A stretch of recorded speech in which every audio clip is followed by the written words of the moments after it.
चलिए पाठ प्रारंभ करते हैं। शंकरं शंकराचार्यं केशवं बादरायणं सूत्रभास्य कृतौ वंदे भगवन्तौ पुनः पुनः। गंगातरंगरमणीय जटाकलापं गौरी निरंतर विभूषितवामभागं नारायणप्रियमनंगमदापहारं वाराणसी पुरपतिं भज विश्वनाथ। आप सभी प्रतिभागियों का इस उत्कर्ष नामक शास्त्राध्ययन उपक्रम में हार्दिक स्वागत एवं अभिनंदन। जैसा कि पूर्व के भांति पुनः हम लोग उपस्थित हुए हैं एक निश्चित समय पर दिन के 12 बजे पंचदशी के अध्ययन क्रम में। यह हमारा अध्ययन क्रम कई दिनों से चला आ रहा है, एक पड़ाव पर आकर के रुका है। उस पड़ाव से पहले सुपरिचित होंगे, उसके बाद आगे का पाठ प्रारंभ करेंगे। जैसा कि मैं संक्षिप्त रूप से बता दूं, निर्विकल्पक समाधि के ऊपर हमारा विचार चला आ रहा है। यह निर्विकल्पक समाधि जो है धर्ममेघ समाधि के नाम से इसकी प्रसिद्धि है। निर्विकल्पक समाधि को हम धर्ममेघ समाधि बोलते हैं। इसके विषय में आचार्य ने चर्चा किया था। धर्ममेघमिमं प्राहुः समाधिं योगवित्तमाः वर्षत्येष यतो धर्मामृतधाराः सहस्रशः। उसके बाद अमुना वासना जाले निक्षेसम प्रविलापिते समूलोन्मूलिते पुण्य पापाख्ये कर्म संशय इत्यादि। उसके बाद वाक्यम अप्रतिबद्धम सत्परोक्षावभाषिते करामलकवद बोधम अपरोक्षम प्रसूयते इत्यादि विषयों पर हम लोगों ने विचार किया विगत पाठ में। सामान्य रूप से मैं बता दूं कि यह जो निर्विकल्पक समाधि है, ठीक है, जहां केवल ध्येय मात्र की उपस्थिति होती है, ध्याता और ध्यान की उपस्थिति नहीं होती है, ऐसा जो निर्विकल्पक समाधि, उसको हम धर्मवेग समाधि के नाम से जानते हैं। योग के जो जानकार हैं, योग वित्तम जो लोग हैं, जो योग को अतिशय रूप से जानते हैं, वो लोग इस समाधि को धर्ममेघ समाधि के नाम से जानते हैं। जैसा कि योग सूत्र में भी आचार्य पतंजलि जी ने कहा कि प्रशंख्यान्यप्यकुसीदस्य सर्वथा विवेक ख्यातिर धर्ममेघ समाधि। प्रशंख्यान्यप्यकुसीदस्य मतलब अकुसीदस्य मतलब वीतरागस्य योगिना, मतलब जिसको राग सता नहीं रहा है, जो राग से रहित है, ऐसे जो योगी, उनको विवेक ख्याति होने पर, सर्वथा हमेशा विवेक ख्याति होने पर धर्ममेघ समाधि होती है। और धर्ममेघ समाधि यह जो नामकरण है, क्यों नामकरण है? क्योंकि धर्म रूप अमृत धारा बहती है इसमें, इसलिए इसको हम धर्ममेघ समाधि कहते हैं। जैसा कि इसके पूर्व में एक कारिका आई थी कि शुद्धो धर्मो विवर्धते अनादाविह संसारे संचिताः कर्मकोटयः अनेन विलयं यान्ति शुद्धो धर्मो विवर्धते।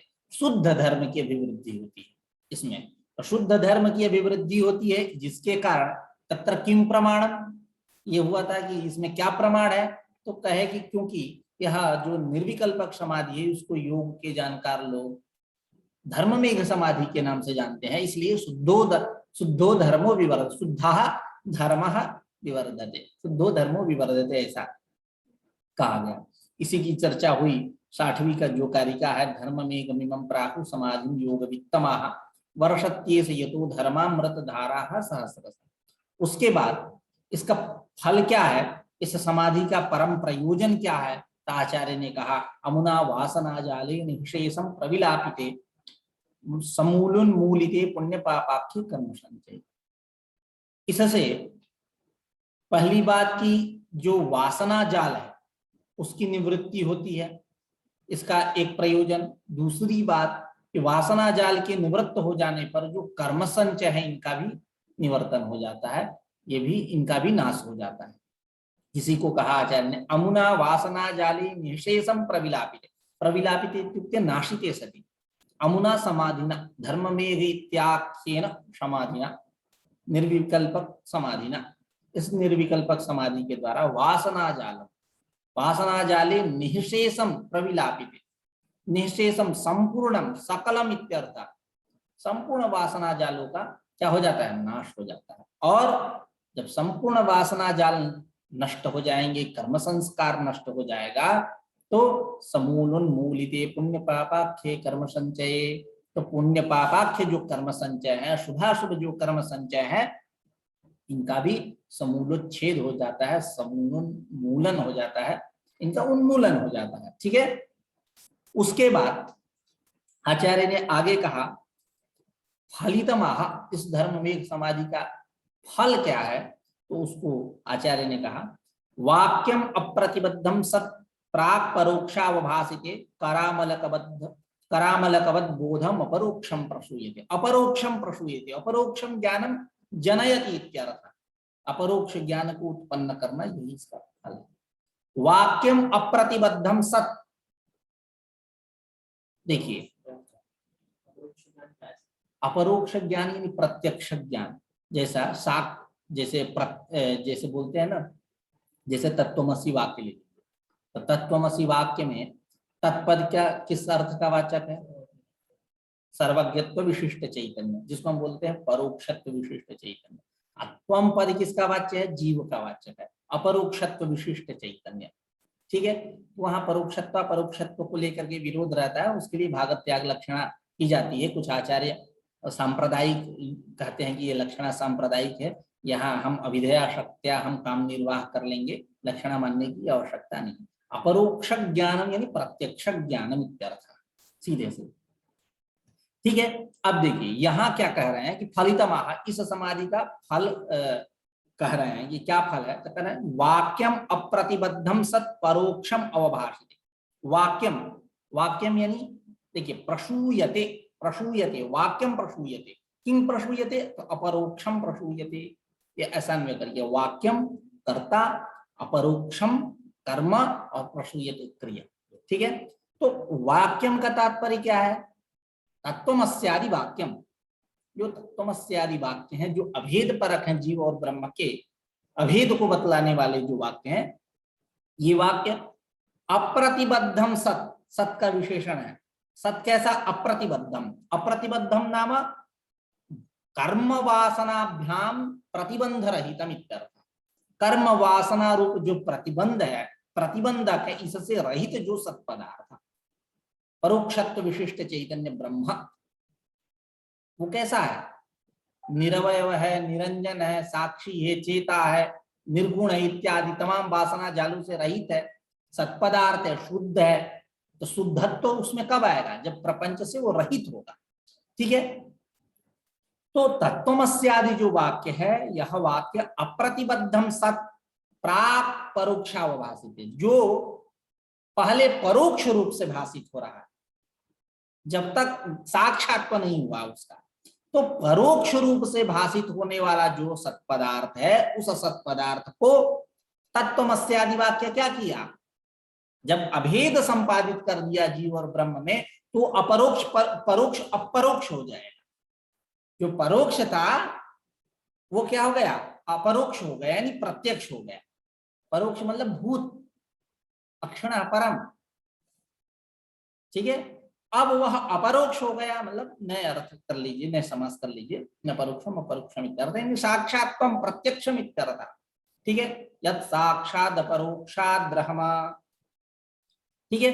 तो तत्त्वमस्यादि वाक्य जो है, अप्रतिबद्ध जो सत्पदार्थ, जो प्राक पहले, बोध के पहले, ज्ञान के पहले, परोक्षावभासिते, परोक्ष रूप से प्रतीत हो रहा है, वह करामलकवद बोधम अपरोक्षम प्रसूयते। वही तत्त्वमस्यादि वाक्य करामलकवद, करामलकवद मतलब जैसे आंवला का कोई फल ला करके हाथ में रख दिया, सामने त्रिफला इत्यादि उससे बनता है, वात पित्त कफ रोग की निवृत्ति के लिए है। तो जैसे हाथ में कोई ला करके करामलक रख दिया, अमलक, कर मतलब हाथ, और उसमें कोई अमलक नामक फल ला करके मतलब आंवला रख दिया, तो सामने आंवला को प्राप्त करेगा, देखेगा, तो वो आंवला प्रत्यक्ष है कि अपरोक्ष है? प्रत्यक्ष है कि परोक्ष है? प्रत्यक्ष है, अपरोक्ष है जिसको हम बोलेंगे। ठीक उसी के समान बोधम अपरोक्षम प्रसूयते, ज्ञानम प्रसूयते। कौन? तत्त्वमस्यादि वाक्य। सीधे से शब्दों में ऐसा कहिए, यह जो तत्त्वमस्यादि वाक्य है, यह तत्त्वमस्यादि वाक्य अप्रतिपद्ध जो सत्पदार्थ जो बोध के पहले परोक्ष रूप से भाषित हो रहा था, उसको करामलक के समान यानी अपरोक्ष रूप से प्रसूयते, जनयते। अपरोक्ष करामलकवत बोधम अपरोक्षम ज्ञानम प्रसूयते, जनयति इत्यर्थ। अपरोक्ष ज्ञान उत्पन्न, जो पहले परोक्ष था वो इस समय अपरोक्ष हो गया। यही तत्त्वमस्यादि वाक्यों की भूमिका है। ठीक है। उसका मैं सामान्य रूप से पददीपिका में आचार्य ने क्या बतलाया उससे समझ लेते हैं और स्पष्ट हो जाए। वाक्यमिति, वाक्यम तत्त्वमस्यादि वाक्यम। ठीक है। अप्रतिबद्धम यानी सत्कर्म वासनाभ्याम प्रतिबंध रहितम। ठीक है। सत, सत का विशेषण है सत, ऐसा सत पदार्थ ब्रह्म। प्राक यानी परोक्षावभासिते, पूर्वम परोक्षतया प्रकाशिते, वहां पहले परोक्ष रूप से, जब हम द्वैत अवस्था में हैं, जब ज्ञान नहीं हुआ, साक्षात्कार नहीं हुआ, भेद नहीं हुआ, उस समय परोक्षतया प्रकाशिते तत्वे करामलकवत। करामलकवत यानी करस्थित अमलक, करस्थित अमलक गोचरम, जैसे हाथ में ला करके कोई अमलक रख दिया है, आंवला रख दिया, ठीक उसी के समान अपरोक्षम यानी अपरोक्षतया तत्वावभासन समर्थम, ऐसे तत्व के अवभासन में, प्रकाशन में समर्थ बोधम ज्ञानम प्रसूयते जनयति इत्यर्थः। कौन? तत्त्वमस्यादि वाक्य। तत्त्वमस्यादि वाक्य ऐसे ज्ञान को उत्पन्न करता है, यही उसकी भूमिका है। जो परोक्ष रूप से भाषित हो रहा था वह अपरोक्ष रूप से भाषित होने लगेगा, यही इसकी भूमिका है। ठीक है। तो इसके ऊपर हम लोगों ने विचार किया था, एक अवतरणिका बन गई, विषय से हम लोग सुपरिचित हो गए। ठीक है। यह निर्विकल्पक समाधि धर्म में एक समाधि के नाम से जानी जाती है। इस निर्विकल्पक समाधि का परम प्रयोजन क्या है, फल क्या है, इत्यादि विषयों पर हम लोगों ने विचार किया। अब आज के पाठ के रूप में चर्चा करते हैं। इदानीं परोक्ष ज्ञान से फलोमाह, परोक्ष ज्ञान के फल को बतला रहे, उसके बाद अपरोक्ष ज्ञान के फल को बताएंगे, उसके बाद ग्रंथाभ्यास का फल क्या है उसका आख्यान करेंगे। ठीक है। तो इदानीं परोक्ष ज्ञान से फलमाह, परोक्ष ज्ञान के फल को कह रहे क्या? परोक्षम ब्रह्म विज्ञानम शाब्दम देशिक पूर्वकम बुद्धिपूर्वकृतम पापम प्रत्स्नम दहति वह्निवत्, यही इसका प्रयोजन है, यही इसका फल है परोक्ष ज्ञान का। क्या? शाब्दम, देखिए जितने प्रथमांत पद हैं सबको जोड़िए। परोक्षम ब्रह्म विज्ञानम शाब्दम देशिक पूर्वकम इत्यादि, बुद्धिपूर्वक कृतम पापम प्रत्स्नम इत्यादि। ठीक है। देशिक पूर्वकम, देशिक पूर्वकम का अर्थ क्या है? गुरुमुखाल लब्धम, गुरु के मुख से प्राप्त। क्या? जो शाब्दम ब्रह्म विज्ञानम, शाब्दम ब्रह्म विज्ञान, जो परोक्षम, जो परोक्ष है, ऐसा। ठीक है। देखिए शब्दादपि जो ज्ञान होता है वो प्रत्यक्ष होता है, अपरोक्ष होता है, लेकिन शाब्द ज्ञान को हम परोक्ष ही मानते हैं। शब्दात जायमान जो ज्ञान है वह परोक्ष है, शब्दादपि प्रत्यक्ष होता है, जैसे दशमस्त्वमसि इत्यादि एक चर्चा चली है इसकी। ठीक है। सामान्य रूप से इतना समझिए कि शाब्द ज्ञान जो होता है वो कैसा है? परोक्ष। ठीक है। शब्दात जायमान। तो देशिक पूर्वकम यानी गुरुमुखाल लब्धम, गुरु के मुख से प्राप्त जो शाब्द ब्रह्म ज्ञान जो परोक्ष है, यह बुद्धिपूर्वक कृतम पापम, बुद्धिपूर्वक किया गया जो पाप, ये नहीं कि अनजान संजान महाकल्याण, वो अनजान वाला नहीं, बुद्धिपूर्वक किया गया जो पाप है, जानबूझ के, उस संपूर्ण पाप को वह्निवत् दहति, वह्नि के समान जला दे। कौन? गुरुमुखाल लब्धम देशिक पूर्वकम शाब्दम परोक्षम ब्रह्म ज्ञानम, यही उसका फल है। क्या फल है? संपूर्ण पाप को नष्ट कर देना, बुद्धिपूर्वक किया गया जो संपूर्ण पाप वह नष्ट होगा। यही उसका महात्म्य है, यही उसकी महिमा है, यही उसका फल है। ठीक है, उसी को करें परोक्षम ब्रह्म विज्ञानम शाब्दम देशिक पूर्वकम बुद्धिपूर्वकृतम पापम कृत्स्नम वहनिवत दहति वहनिवत। अब देखिए इसमें पददीपिका में क्या कहते हैं, परोक्षम की देशिक पूर्वकम गुरुमुखाल लब्धम शाब्दम यानी तत्वमस्यादि आगमजन्यम परोक्षम ब्रह्म विज्ञानम। ठीक है, स्पष्ट है। तत्वमस्यादि आगमजन्य, आगम का अर्थ कई अर्थ, आसमन्तात् गमयति बोधयति या गमः, या आसम्यक गम्यते ज्ञायते अर्थः अनेन इत्यागमः। आगतम शिववक्त्रेभ्यः गतम च गिरिजासुतौ मतंच वासुदेवेन तदागम इति स्मृतः। ये ऐसा भी पाठ मिलता है। आप जब दुर्गा जी का वो आरती पढ़ते होंगे, आगम निगम बखानी वेद पुराण बखानी करते हैं ना, आगम निगम, आगम का अर्थ वेद।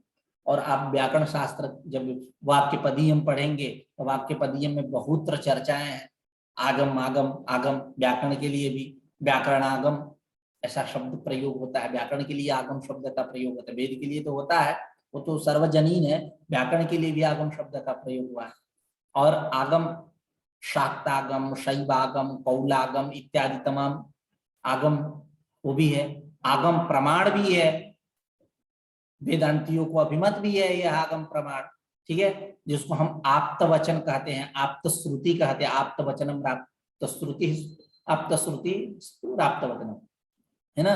दृष्टमनुमान आप्त वचनम च सर्व प्रमाण सिद्धत्वात् त्रिविधम प्रमाणमिष्टम प्रमेय सिद्धि प्रमाणादि। उसके बाद कृत्य प्रीति विषादात्मकाः प्रकाश प्रवृत्ति नियमार्थाः अन्योन्याभिभवनी क्या है, प्रति विषयाध्यवसायो दृष्टम त्रिविधम अनुमानम आख्यातम तल्लिंग लिंग पूर्वकम आप्त श्रुति राप्त वचनम। ठीक है, आगम प्रमाण भी। ठीक है, और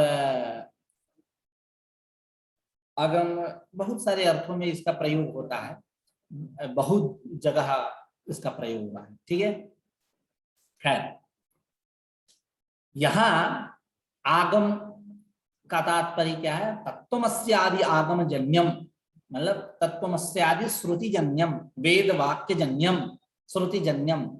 आगम शाब्दम का अर्थ क्या कर रहे हैं, तत्वमस्यादि आगम जन्यम परोक्षम ब्रह्म विज्ञान बुद्धि पूर्वकृतम, यानी ज्ञान पूर्वकम यथा भवति, जैसे किसी काम को ज्ञान पूर्वक कर रहे हो, ठीक है, बुद्धि का प्रयोग कर रहे हो, तथा कृतम कृत्स्नम समस्तम पापम, बुद्धि पूर्वक किया गया जो पाप, ये नहीं कि अनजान संजान, कुछ गलतियां अनजाने में होती हैं, नहीं, गलतियां हो जाती है तो अभिभावक के पास जब सामने वाला आता है रिपोर्ट लेकर के कि आपका लड़का ऐसा कर दिया, तो सामने वाला क्या कहता है, गलती से हो गई, भी माफ कर कहता है ना। और कुछ लड़के क्या करते हैं, गलती से नहीं सही में करते हैं। हाँ, बाद में जब अभिभावक पूछता है अपने बच्चे से, ये बताओ अब तो मैटर शांत होगा, तुम बताओ सही में ये कांड किए थे कि हो गया था, तो वो बताता है हकीकत कि नहीं, ये बहुत परेशान कर रहा था इसलिए हमने जानबूझ के किया। खैर, तो यहाँ बुद्धिपूर्वक है ना, बुद्धिपूर्वकम ज्ञान पूर्वकम यथा भवति तथा कृतम कृत्स्नम समस्तम पापम, ऐसा जो पाप वह पाप वहनिवत् दहति, कौन, शाब्दम तत्वमस्यादि वाक्य जन्यम ज्ञानम परोक्षम ब्रह्म विज्ञानम देशिक पूर्वकम गुरुमुखाल लब्धम, जो शाब्द ज्ञान है ऐसे पाप को नष्ट कर देता है। ठीक है, स्पष्ट है। उसी को आचार्य ने कहा परोक्षम ब्रह्म विज्ञानम शाब्दम देशिक पूर्वकम बुद्धि पूर्वकृतम पापम कृत्स्नम दहति वहनिवत्। उसके बाद अपरोक्ष ज्ञानम, अपरोक्ष ज्ञान फलमाह, अपरोक्ष ज्ञान का क्या फल है उसको बतला रहे, कह रहे कि अपरोक्ष ज्ञान का फल यही है कि यह संसार का जो कारणभूत अज्ञान है, तम है, उसका निराश करना ही अपरोक्ष ज्ञान का फल। ठीक है, उसी को आचार्य कह रहे हैं अपरोक्षात्म विज्ञानम शाब्दम देशिक पूर्वकम संसार कारणाज्ञान तमशः तमशश्चंड भास्कर। ठीक है, देखिए यहाँ भी देशिक पूर्वकम शाब्दम अपरोक्षात्म विज्ञान सेम है, वहां परोक्षात्म विज्ञान था, यहाँ अपरोक्षात्म विज्ञान।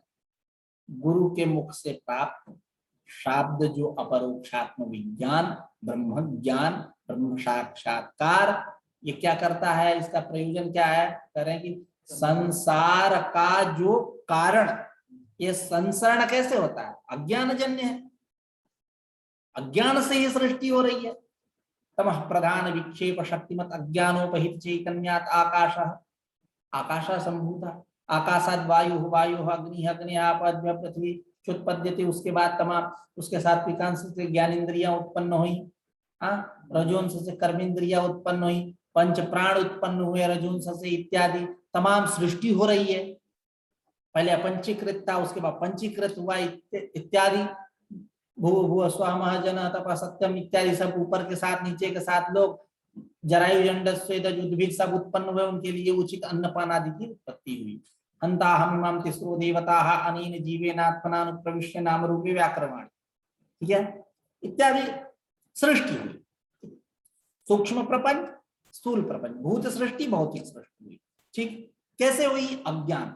इसलिए सब संपूर्ण संसार कैसा है, मायामय, सब मोह माया है ना, सब क्या है, मोह।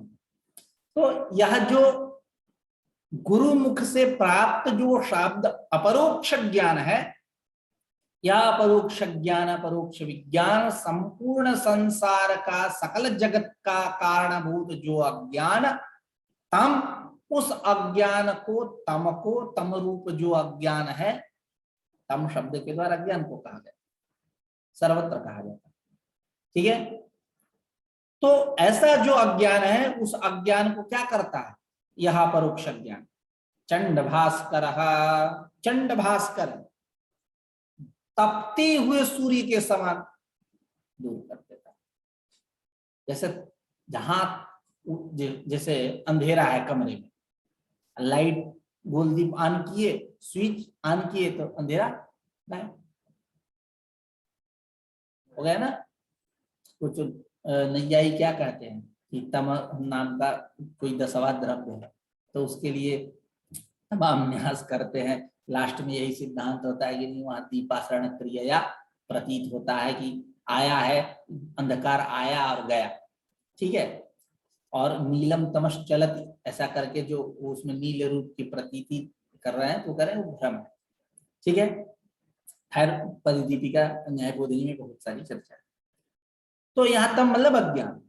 तो चंड भास्कर, चंड भास्कर यानी मध्यम कालीन, मध्य काल में दोपहर का जो सूर्य है कैसा होता है, चंड रहता है, चंड रहता है, इसलिए उसका चंडत्व क्या है, उसकी प्रदीप्त किरणें, सौरी भी भाभी, सौरी भी भाभी मतलब सूर्य संबंधिनी भी भाभी दीप्तैः कश्चन पुरुषः तप्तः, तप्तः सन किं करोति, जलराशिं अन्वेषयति, कुत्रस्ति तडागः, कहाँ तडाग है उसको खोजता रहता है, एकदम गंजा है ना, क्या बोलते हैं, गंजा बोलते हैं ना, सर पे बाल नहीं है, सूर्य की किरणें पड़ रही है, एकदम खोपड़ी गर्म है, बस अब पानी उसको चाहिए, जल राशि बस हर हर गंगे बोल के।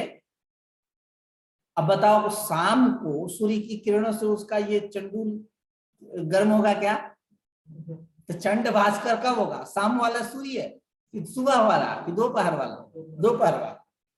तो चंड भास्कर है मतलब मध्यम मध्याह्न कालीन जो सूर्य है, उस सूर्य के समान अज्ञान का निराश हो जाता है, वह अपरोक्ष ज्ञान ऐसा हो जाता है। ठीक है, बढ़िया उपमा है। चलिए, तो अपरोक्षात्म विज्ञानम शाब्दम देशिक पूर्वकम संसार कारणाज्ञान तमशश्चंड भास्कर। ठीक है, स्पष्ट। अब आचार्य के शब्दावली में समझते हैं, पद दीपिका में रामकृष्ण के अनुसार। अपरोक्षेति प्रतीक, शाब्दम, शाब्दम यानी देशिक पूर्वकम व्याख्यातम, यहाँ तक शाब्दम देशिक पूर्वम व्याख्यातम, पूर्वम व्याख्यातम, पहले जो ऊपर वाला श्लोक था 63वीं कारिका जो थी उसमें इसकी चर्चा हो चुकी है। ठीक है, यहाँ चर्चा करने की कोई आवश्यकता नहीं। पूर्वम व्याख्यातम है ना, शाब्दम देशिक पूर्वकम व्याख्यातम। अपरोक्षात्म विज्ञानम, उसकी चर्चा करते हुए कहते हैं अपरोक्षात्म विज्ञानम यानी अपरोक्षस्य आत्मनः विज्ञानम। आत्मा कैसा, यत् साक्षात् अपरोक्षात् ब्रह्म। तो अपरोक्षस्य आत्मनः विज्ञानम, संशय विपर्यय रहितम यज् ज्ञानम, जो संशय विपर्यय तमाम जो उरिद के झलास है उनसे रहित जो ज्ञान है, तमाम प्रपंचों से प्रतिबंधकों से रहित जो ज्ञान, शुद्ध ज्ञान है ना, यथार्थक ज्ञान, प्रमा। ठीक है, तो अपरोक्षात्म विज्ञानम अपरोक्षस्य आत्मनः विज्ञानम संशय विपर्यय रहितम ज्ञानम तत्संसार कारण ज्ञान तमसः। वह क्या करता है, तो संसार का कारण जो अज्ञान, तम, संसार कारणम यदज्ञानम अस्ति तदेव तमः। संसार अर्थ कर रहे हैं, तो संसार का कारण जो ज्ञान वही क्या है, तम। तम है वही अज्ञान है। तो संसार कारणम यदज्ञानम, यद अज्ञानम, संसार का कारणभूत जो अज्ञान है वही तम है। तो संसार कारणम यदज्ञानम अस्ति तदेव तमः, तस्य तमसः अज्ञानस्य चंड भास्करः यानी मध्याह्नकालीन सूर्य समः इव, जोड़ लो, उसके समान क्या करता है, निराश कर देता है। यानी बाह्य तमसः चंड भास्करः इव अज्ञानतमः निवर्तकः इत्यर्थः। जो बाह्य तम है उस तम को यह चंड भास्कर क्या कर देता है, अपरोक्षात्म ज्ञान क्या कर देता है, उस अज्ञान रूप तम का निवर्तक हो जाता है, उसका निराश कर देता है।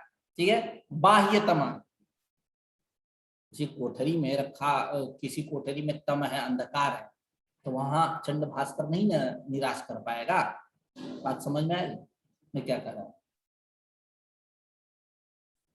जैसे अभी दोपहर समय है, 12 बज रहे हैं, ज्यादा हो रहा है, 12:30 बजे, इस समय सूर्य एकदम प्रचंड है, बाहर सब कुछ दिखाई दे रहा है, बाहर तम नामक कोई चीज ही नहीं, लेकिन कुछ ऐसा स्थल है जहां अभी भी अंधकार है, कुछ ऐसी कोठरी इत्यादि, उसका वो निवर्तक नहीं है। बाह्य तम का, बाह्य अज्ञान का वह चंड भास्कर क्या है, निवर्तक। ठीक उसी प्रकार यह परोक्षात्म विज्ञान। ठीक है, तो कह रहे हैं कि संसार कारणम यदज्ञानम अस्ति तदेव तमः, तस्य चंड भास्करः मध्याह्नकालीन सूर्यः बाह्य तमसः चंड भास्करः इव। बाह्य तम का निराश करने वाला यह जो चंड भास्कर, ठीक उसी प्रकार अज्ञान तमसः निवर्तकः, अज्ञान रूप जो तम है उस तम का यह निवर्तक है अपरोक्ष। ठीक है, इसी को आचार्य ने अपने शब्दावली में कहा अपरोक्षात्म विज्ञानम शाब्दम देशिक पूर्वकम संसार कारणाज्ञान तमश्चंड भास्कर। अब ग्रंथाभ्यास फलम माह, ये जो ग्रंथाभ्यास है, अभी तक हम लोगों ने अभ्यास ही किया, तत्व विवेक प्रकरण लास्ट उस कारिका है, तो ग्रंथाभ्यास का क्या फल है तो बता रहे। ठीक है, ग्रंथाभ्यास कहो या तत्वमसी, इसका बार बार अभ्यास कहो। ठीक है, पौनः पुण्येन प्रतिपादनम अभ्यासः, छंदोपनिषद के 6ठे अध्याय में तत्वमसी 9 बार इसका उपदेश किया गया श्वेत केतु के लिए। पौनः पुण्येन प्रतिपादनम अभ्यास, अभ्यास का भी बहुत महत्व है। बार बार मैं कहता हूँ, जब भी मौका मिलता है अभ्यास की तो मैं चर्चा कर देता हूँ विद्यार्थियों के सामने। क्यों कि यदि व्यक्ति अभ्यासी है तो मैं जहां तक मानता हूं उसके लिए कुछ दुर्लभ नहीं, सब सुलभ। अभ्यास एक प्रमाण भी है, भर्तृहरि ने अभ्यास को प्रमाण भी माना। जैसे मणि रूप्यादि विज्ञानम करके एक कारिका वाक्य पद्य में मिलती है, मणि इत्यादि उसकी पहचान सब नहीं कर पाते। उसके लिए एक स्पेसिफिक कोई होता है, स्पेशल सर्जन उसका होता है, जिसको हम बोलते हैं सुनार, चौहरी। वो पहचान पाता है कि ये अमेरिकन डायमंड एडी है कि इंडियन मणि है। हाँ, वो सोना पीतल ये भी एक जैसे दिखते हैं, उनकी भी पहचान करने वाले स्पेशल व्यक्ति होते हैं। रजत की पहचान करने वाला, एल्युमिनियम की पहचान करने वाला, ठीक है, कलर एक जैसा, चाकचिक एक जैसा, लेकिन दोनों अलग अलग करते हैं। ये कौन कर सकता है? ये अभ्यास ही कर सकता है। बिना अभ्यास, आप देखो जो तीरंदाजी होती है या शूटिंग होता है या रेस जो होता है, तो उसके लिए अभी नीरज चोपड़ा ने भाला फेंका, तो उसके लिए उसने क्या किया? अभ्यास किया, बार बार अभ्यास। इसलिए कोई कंपटीशन में जाने से पहले लोग अभ्यास करते हैं। हम लोग भी कहीं बोलने जाते हैं तो उसके लिए पहले अभ्यास करते हैं, नाप तोल के शब्द बनाते हैं, सेट करते हैं कि कहीं ऐसा ना हो कि विनायकम प्रकुर्वाणो रचयामास बानर, विनायक बनाने चले और बना दिए बंदर, आगे सूंड लगाना था लगा दिए पीछे, ऐसा नहीं। ठीक है, तो इसलिए अभ्यास का बहुत महत्व है। बार बार छांदोग्योपनिषद के 6ठे अध्याय में तत्त्वमसि तत्त्वमसि ऐसा करके श्वेत केतु के लिए अभ्यास किया। लोक में भी देखा जाता है, आचार्यों ने कहा, चिंतकों ने कहा, विचारकों ने कहा, करत करत अभ्यास ते जड़मत होत सुजान रसरी आवत जात है सिल पर परत निशान। सील, सील मतलब पत्थर, उस पर भी निशान पड़ जाता है। पहले ढेकुल चलता था, ढेकुल आप लोग नहीं समझेंगे, पानी निकालने के लिए, कुआं से पानी निकालने के लिए, खेत को पटाने के लिए क्यारियों के माध्यम से जल छोड़ा जाता था। ठीक है, तो एक स्टैंड उसका होता था नीचे, जहां लोग पानी भरने के लिए भी मटका वटका इत्यादि गगरा वगैरह रखते थे। ठीक है, तो रखते रखते उस पर निशान पड़ जाता है, जबकि वो अचेतन और गंभीर और ठोस पदार्थ जहां संभव नहीं है, लेकिन बार बार रखने से हो जाता है। करत करत अभ्यास ते जड़मत होत सुजान रसरी आवत जात है सिर पर परत निशान। ये अभ्यास है। अभ्यासेन तु कौन्तेय, ऐसा भी। ठीक है, तो अभ्यास का बहुत महात्मा है। अभ्यास करते जाइए, कोई दुनिया में ऐसी वस्तु नहीं है जो दुर्लभ हो, सब सुलभ है। ठीक है, अभ्यास का बहुत महात्मा है। अभ्यास को प्रमाण के रूप में भी आचार्यों ने स्वीकार किया, वाक्य पद में जो कहा भर्तृहरि ने। ठीक है, तो अब यहाँ जो ग्रंथाभ्यास कर रहे हैं, उस अभ्यास का क्या फल है? तो कह रहे हैं कि ग्रंथाभ्यास फलम माह इत्थम तत्व विवेकम विधाय विधिवन मनः समाधाय विगलित संस्कृति बंधः प्राप्नोति परम पदम नरो नचिरात्। नचिरात्, अचिरात्, शीघ्रैव, द्रागेव, जल्दी, बिना विलंब किए, अविलंबेन, क्या? परम पदम प्राप्नोति नरः, परम पद को यानी उस सत्य लोक को, उस धाम को, ब्रह्मधाम को, आत्मा का जो धाम है, निवास स्थान है, उसको वो प्राप्त कर लेता है। कैसे? इत्थम तत्व विवेकम विधाय, तत्व विवेकम विधाय, तत्व विवेक यानी ब्रह्मात्मैकत्व लक्षण से विवेकम विधाय, यानी पंचकोशा पंच कोश पंचकाद विवेचनम विधाय कृत्वा इत्यर्थ। 5 कोशों, अन्नमय कोश, प्राणमय कोश, मनोमय कोश, आनंदमय कोश और विज्ञानमय कोश। 5 कोशों के द्वारा ब्रह्मात्मय का लक्षण जो विवेक है उसको जान करके तत्व विधाय कृत्वा इत्यर्थ। तत्व विवेकम विधाय नरः, मनुष्य पुरुष, तत्व इस प्रकार तत्व विवेक को जान करके और विधिवन मनः समाधान, और मन को, अपने अंतःकरणों को विधिवत उस अपने स्वरूप में स्थापित करके विगलित संस्कृति बंधा प्राप्नोति परम पदम नरो नचिरा, प्राप्त करके, प्राप्त होता हुआ अपने मन को उस अपने स्वरूप में स्थापित करता हुआ वह नर विगलित संस्कृति बंध, विगलित संस्कृति बंधा ये न विगलित संस्कृति बंधा, मतलब संस्कृति मतलब संसार, वही बंध है। अविगलित मतलब उसका निराश, इस संसार बंध मतलब संसार का निराश कर देता, संसार का निराश करता हुआ परम पद को प्राप्त करता। अचिरात, न चिरात, अचिरात आगे, जल्दी, शीघ्र, अविलंबेन। ठीक है, स्पष्ट हुआ एकदम कि तत्व विवेक को जान करके, तत्व विवेक को प्राप्त करके विधिवत मन को अपने स्वरूप में स्वस्वरूपावस्थानम, अपने स्वरूप में अवस्थित कर लेना। ठीक है, यही वेदांत का परम प्रयोजन है। मोक्ष, मोक्ष यही प्रयोजन, तदैक्य प्रमेयगत ज्ञान निवृत्ति स्वस्वरूपानंद वाप्तिश्च, यही वेदांत का प्रयोजन है। तो तत्व विवेक करके अपने मन को अपने स्वरूप में विधिवत स्थापित करके विगलित संस्कृति बंध जो नर है, अर्थात संसार बंध से छूटा हुआ, संसार बंध का निराश करता हुआ यह जो नर है, यह नर शीघ्र ही परम पद को प्राप्त कर लेता है। ठीक है, अब आचार्य रामकृष्ण के शब्दावली में समझते हैं।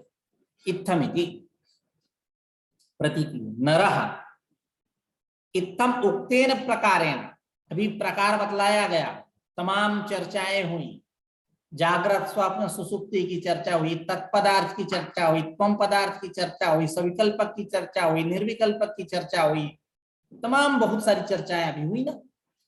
इत्थम उक्त प्रकारेण तत्व विवेकम, तत्व विवेकम का अर्थ क्या करते हैं? तत्वस्य ब्रह्मात्मैकत्व लक्षणस्य विवेकम, यानी कोश पंचकाद विवेचनम विधाय कृत्वा। कोश पंचम कौन? अन्नमय, प्राणमय, मनोमय, विज्ञानमय और आनंदमय। ठीक है, ठीक है, ये 5 कोश है। इन 5 कोशों से विवेचनम विधाय कृत्वा तस्मिन तत्वे, यानी वह जो परम तत्व है उस तत्व में विधिवत शास्त्रोक्त प्रकारेण मनः समाधाय, शास्त्रोक्त रीति से मन को उसमें संस्थापित करके, लगा करके, समाधाय मतलब स्थिरीकृत्य, स्थिर करके, लगा करके, विगलित संस्कृति बंधा नरः, यानी अपरोक्ष ज्ञानेन निवृत्त संसार बंध, अपरोक्ष ज्ञान से, ब्रह्म के अपरोक्ष ज्ञान से जिसका संसार बंध नष्ट हो चुका है, उसका निराश हो चुका है, ऐसा जो पुरुष अपरोक्ष ज्ञानेन निवृत्त संसार बंधा सन परम पदम, यानी निरतिशयानंद रूपम मोक्षम, यही क्या? निरतिशयानंदावाप्ति मोक्ष, ये वेदांत का प्रयोजन है। ठीक है, तो परम पदम निरतिशयानंद रूपम मोक्षम नचिरा अविलंबेन प्राप्नोति, शीघ्र ही प्राप्त कर लेता है, यानी सत्य ज्ञानानंद लक्षणम ब्रह्मैव भवति इत्यर्थः, जो सत्य ज्ञान आनंद स्वरूप ब्रह्म है तदरूप ही हो जाता है, ब्रह्मविद ब्रह्मैव भवति इत्यर्थः, स्पष्ट हो जाए, है ना? सत्य ज्ञान आनंद लक्षण ब्रह्म ही हो जाता है। ठीक है, इस प्रकार तत्व विवेक प्रकरण समाप्त हुआ। इति श्रीमद् परमहंस परिव्राजकाचार्य श्रीमद् भारती तीर्थ विद्यारण्य मुनिवर्य किंकरेण रामकृष्णेन विरचितायां तात्पर्य दीपिकाख्यायां तत्व विवेकाख्यम प्रकरणम श्री विश्वनाथार्पणमस्तु। ठीक है, अब द्वितीय प्रकरण है पंचभूत विवेक प्रकरण। ठीक है, नत्वा श्री भारती तीर्थ विद्यारण्य मुनीश्वरौ पंचभूत विवेकस्य व्याख्यानम क्रियते मया। हर एक प्रकरण के प्रारंभ में मंगलाचरण करेंगे, उसके बाद हम लोग विचार करेंगे, कल करेंगे सदद्वैतम श्रुतम यत् इत्यादि करके। ठीक है, आज की चर्चा यहीं समाप्त होती है। कुछ पूछना है तो आप लोग पूछ सकते हैं। ठीक है, नमस्कार।